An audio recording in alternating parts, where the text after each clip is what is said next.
Hello everyone, welcome. So last वाली class में हम लोग डिस्कस करी थी इलेक्ट्रोकेमिस्ट्री का लेक्चर नंबर 1, जिसमें कि हमने बेसिक्स के बारे में डिस्कस किया था। आज हम लेक्चर नंबर 2 में डिस्कस करेंगे कंडक्टेंस, कंडक्टिविटी, रेजिस्टेंस, रेजिस्टिविटी, इन सब के बारे में। ठीक है, और इससे एग्जाम में क्वेश्चन जरूर आते हैं, तो ध्यान से देखना। देखो, पहले हमारी टर्म आती है कंडक्टेंस। तो कंडक्टेंस क्या होता है? कंडक्टेंस होता है हमारा ease of flow of current, मतलब इलेक्ट्रॉन्स फ्लो कर रहे हैं उसकी वजह से क्या होता है, करंट फ्लो करता है। और करंट फ्लो करता है तो जो प्रॉपर्टी होती है करंट फ्लो करने की, उसकी वजह से क्या होता है, कंडक्टिविटी राइज होती है। मतलब कोई भी मटेरियल हम कहते हैं ना कंडक्टिंग मटेरियल है, तो जो उस प्रॉपर्टी को क्या कहते हैं, कंडक्टेंस कहते हैं। जो ease of flow of current किस वजह से होते हैं, ease of flow of current को बोलते हैं हम, कंडक्टेंस बोलते हैं। ठीक है, इसको हम डिनोट करते हैं जी से। उसके बाद आती है हमारी टर्म रेजिस्टेंस। रेजिस्टेंस क्या होता है? रेजिस्टेंस ऐसे कि नेम ही बता रहे हैं इसका, क्या रुकावट। मतलब क्या कह रहे हैं ये, हिंड्रेंस टू द करंट। अगर करंट फ्लो कर रहा है उसके बीच में अगर रुकावट आ जाती है कुछ भी, तो क्या होगी, रेजिस्टेंस क्रिएट होगी। और रेजिस्टेंस क्रिएट होगी तो जो हमारी कंडक्टेंस है वो क्या हो जाएगी, डिक्रीज हो जाएगी। ठीक है, तो इसको हम किसी डिनोट करते हैं आर से। इन दोनों के बीच में रिलेशन बताना होता है, तो जी इज इक्वल टू 1/r, ये रिलेशनशिप होता है। मतलब अगर हम ये बोलते हैं कि अगर रेजिस्टेंस इंक्रीज हुई, अगर हिंड्रेंस इंक्रीज हो जाती है तो क्या हो गया, करंट कम फ्लो करेगा। ठीक है, करंट अगर कम फ्लो किया तो कंडक्टेंस क्या होगी, कम होगी। तो इसलिए ये रिलेशन बना है ये वाला। ठीक है, उसके बाद आते हैं फैक्टर्स। किन किन फैक्टर्स पर डिपेंड करता है ये? देखो, फर्स्ट फैक्टर है हमारा क्या, विस्कोसिटी। विस्कोसिटी के ऊपर कैसे डिपेंड करते हैं? देखो, विस्कस मतलब थिकनेस से आप रिलेट कर सकते हैं। जैसे कि आप एग्जांपल ले वाटर का और एक हनी का एग्जांपल लेते हैं हम। तो देखो, जो वाटर होता है आप उसको ऐसे गिराओगे तो आसानी से गिर जाएगा वो, मतलब बहुत ही ईजिली फ्लो हो जाएगा, मतलब वो कम विस्कस है।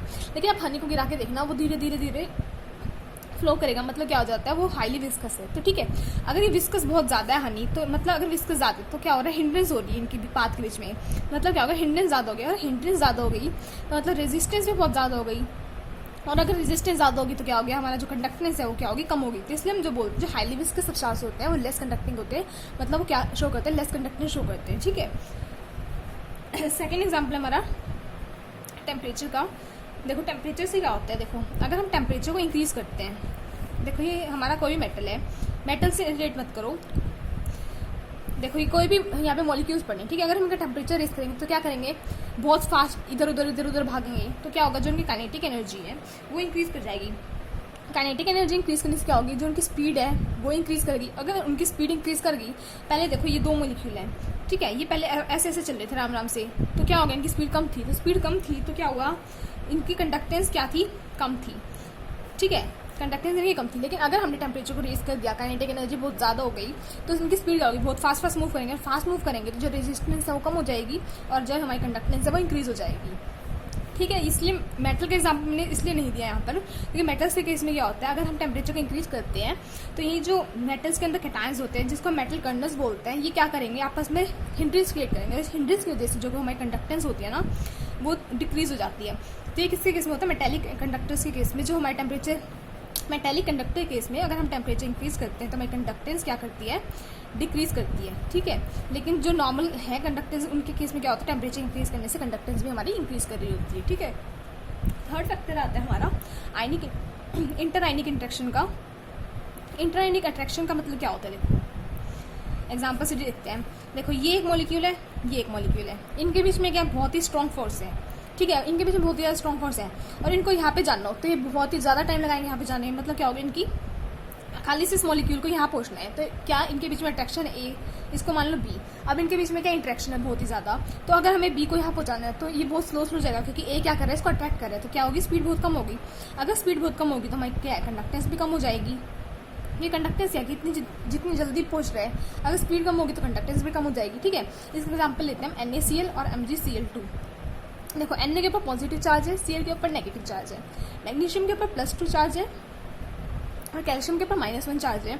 देखो, जितना ज़्यादा चार्ज होगा, चार्ज ज़्यादा तो अट्रैक्शन क्या होगी, ज़्यादा होगी।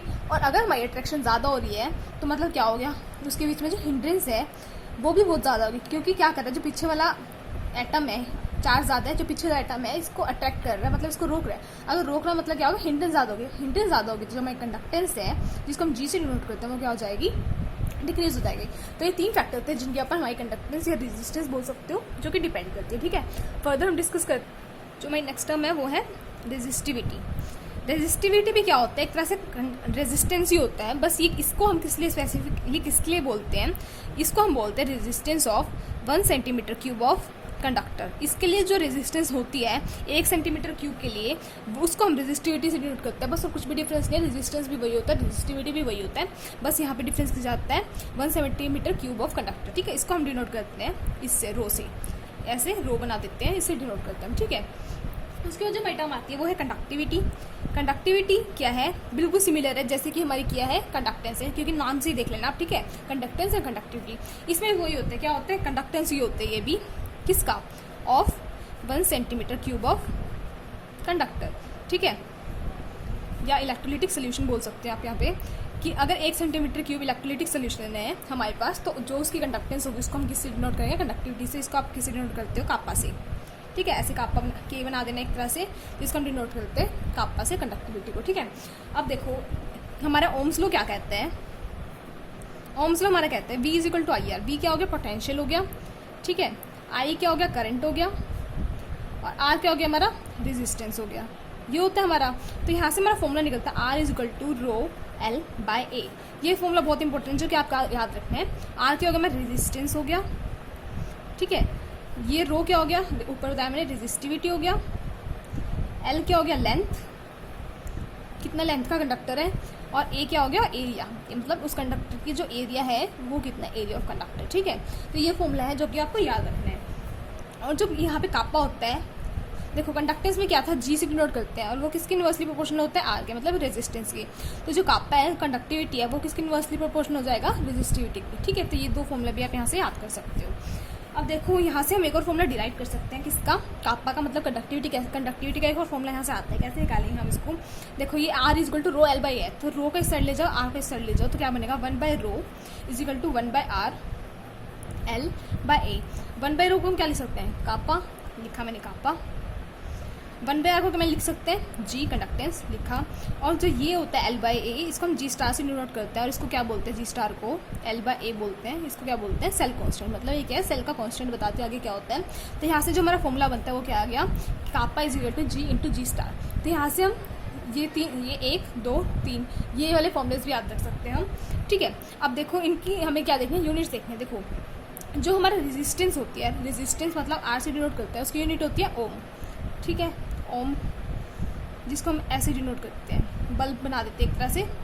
ठीक है, इसको हम ऐसे डिनोट करते हैं ओम से। उसमें आती है क्या, हमारी कंडक्टेंस। कंडक्टेंस क्या होता है, इनवर्सली प्रोपोर्शनल टू R, मतलब क्या हो गया, 1 बाई ओम। तो या फिर तो आप इसको क्या बोल सकते हो, ओम इनवर्स बोल सकते हो, या फिर आप इसको क्या बोल सकते हो, साइमन बोल सकते हो, ऐसे डिनोट कर सकते हो। तो इसकी यूनिट क्या होगी कंडक्टेंस की, साइमन या फिर ओम इनवर्स हो गई। ठीक है, ऐसे ही अगर हमें रेजिस्टिविटी की यूनिट निकालनी हो, तो रेजिस्टिविटी की यूनिट हम इस फॉर्मूले से निकालेंगे। कैसे होता है, देखो रेजिस्टिविटी निकालना है तो R यहीं पर रखा रहने दो, A को ऊपर ले जाओ, L को नीचे जाओ। ठीक है, रेजिस्टेंस यूनिट क्या होगी, ओम। एरिया की क्या होती है, सेंटीमीटर स्क्वायर। लेंथ की कितनी होती है, सेंटीमीटर, तो क्या होगी यहाँ से, ओम सेंटीमीटर। तो ये किसकी यूनिट होगी, हमारी रेजिस्टिविटी की। ठीक है, अगर रेजिस्टिविटी की यूनिट निकल गई तो हम कापा की यूनिट भी निकाल सकते हैं। तो कापा की यूनिट आप या तो 1 बाई रेजिस्टिविटी से निकाल लो, या फिर जो वाला फॉर्मूला इससे निकाल लो। मैं दोनों से निकाल के दिखा देती हूँ आपको, जिससे आपको सुटेबल लगे उससे निकाल लेना एग्जाम में। देखो कापा की पहले तो हमने निकाली 1 बाई रो से, रो का हमने लिया था, क्या आया था, देखो रो हमने निकाला कितना आया है, ओम सेंटीमीटर। तो हम यहाँ पे क्या लिखेंगे, ओम सेंटीमीटर। तो क्या हो गया, ओम इनवर्स सेंटीमीटर इनवर्स। तो ओम को क्या लिख सकते हैं आप, साइमन एंड सेंटीमीटर इनवर्स। तो यहाँ से हमारी रेजिस्टिविटी की ये वैल्यू आ गई, सॉरी कंडक्टिविटी की ये वैल्यू आ गई। या फिर आप kappa is equal to G into G star से लिख सकते हो। G क्या होता है, 1 बाई आर, और G स्टार क्या है, सेल कांस्टेंट, जिसको हम L बाई ए से लिखते हैं। तो 1 बाई आर मतलब साइमन होगी, और लेंथ सेंटीमीटर, और एरिया सेंटीमीटर स्क्वायर। तो ये कटेगा तो क्या आएगा, 1 बाई सेंटीमीटर, और सेंटीमीटर को ऊपर लेके जाओगे तो क्या आएगा, सेंटीमीटर का इनवर्स। तो सेंटीमीटर, साइमन सेंटीमीटर इनवर्स, किसकी यूनिट आ गई, हमारी कंडक्टिविटी की यूनिट आ गई है। ठीक है, अब देखो एक चीज़ जो बहुत इंपॉर्टेंट है वो बता देती हूँ। देखो कोई भी कंडक्टिविटी सेल है, यहाँ पे हमारी 2 इलेक्ट्रोड्स लगी हुई हैं। ठीक है, इनके बीच में जो डिस्टेंस है वो है L। यहाँ पे हमारा सॉल्यूशन इलेक्ट्रोलिटिक सॉल्यूशन है, ठीक है, और इनको ज्वाइन किया हुआ है। यहाँ पे जो एरिया है इस मतलब इलेक्ट्रोड्स का, उसको हमने बोला है A से डिनोट कर दिया, और ये जो लेंथ है उसको हमने L से डिनोट कर दिया। जो कंडक्टिविटी सेल है उसमें अगर एरिया और लेंथ फिक्स हो जाते हैं, जब हम देखो हमने सोल्यूशन ऐड किया, उसमें एरिया और लेंथ हमारी फिक्स होती है, चाहे सोल्यूशन कोई भी हो। तो अगर मान लो कंसनट्रेशन मैंने 1 मोलर का सोल्यूशन लिया है और लेंथ भी यही है, एरिया भी यही है, ठीक है, तो L/A है जो हमारा, जिसको हम G* बोलते हैं, वो हमारा कांस्टेंट होता है फॉर अ पर्टिकुलर सेल। चाहिए अब इस सेल के अंदर सोल्यूशन आप कोई भी डाल दो, HCl का डाल दो, NaCl का डाल दो, मतलब सोल्यूशन अगर हम कोई भी डाल देंगे, लेकिन लेंथ और जो एरिया है वो हमारा फिक्स है, कांस्टेंट रहेगा एक पर्टिकुलर सेल के लिए, ठीक है। तो ये हमारा, आपको ये बात भी याद रखनी है, क्योंकि एग्जाम में इससे रिलेटेड क्वेश्चन आता है कि आपको क्या दिया होता है। पहले तो आपको दिया होता है लेंथ दिया होती है, एरिया दिया होता है, और आपको क्या निकालना होता है, और कंडक्टेंस दी होती है। तो यहाँ से आपको क्या निकालना होता है, कंडक्टिविटी निकाल देते हो आप। तो कंडक्टिविटी क्या होगी, G/G, यहाँ से आप निकाल लोगे। उसके बाद आपको क्या दिया होता है, आपको है ना इसकी L/A वैल्यू नहीं देती, फिर आपको रेजिस्टेंस चेंज कर देते हैं। क्या बोलते हैं, रेजिस्टेंस हमारी कितनी है, 1 ओम दे रखी है हमें रेजिस्टेंस, तो हमें निकालना है। फिर कंडक्टिविटी निकालना होता है। फिर हमें क्या बोलते हैं कि हम ये सोचते हैं कि हमारे पास G* तो है, तो G* हम कौन सा लेंगे, अगर हम जो पहले वाला क्वेश्चन निकाला था, इसका मैं क्वेश्चन करवाऊंगी आपको, वहाँ से आपको इजीली समझ आ जाएगा, ठीक है। ये तो हमारा बेसिक क्लियर हो गया हमारे यहाँ पे। अगर कुछ भी डाउट है मुझे कमेंट सेक्शन में पूछ सकते हैं, और अगर आपको वीडियो अच्छी लगी हो तो please do subscribe my channel. Thank you so much for watching.